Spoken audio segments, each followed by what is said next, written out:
Sigamos contando los números en el idioma quechua. En el último video que publiqué habíamos contado del número 70 al número 80. Y ahora vamos a continuar del 80 al número 90. Entonces, ¿cómo se decía 80 en quechua? Decíamos pusaj chunka. Pusaj chunka sería 80. Ahora, ¿cómo se dice 81? Pusaj chunka ujniuj. Pusaj chunka ujniuj. ¿Cómo se dice 82? Pusaj chunka iskayniuj. Pusaj chunka iskayniuj. 83. Pusaj chunka kinsayuj.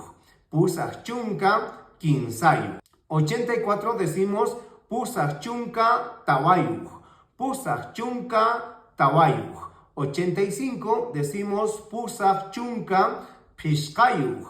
Pusaj chunka pishkayuj. ¿Y cómo decimos 86? Decimos pusaj chunka sohtayuj. Pusaj chunka sohtayuj. ¿Cómo decimos 87? Decimos pusaj chunka kanchijniuj. Pusaj chunka kanchijniuj. ¿Y cómo decimos 88? Pusaj chunka pusajniuj. Pusaj chunka pusajniuj. 89 decimos pusaj chunka isqonniuj. Pusaj chunka isqonniuj. Y número 90 decimos isqon chunka. Isqon chunka. ¿Y cómo decimos 97 en quechua? Déjame en los comentarios. Askamaya kachun y achakujuna.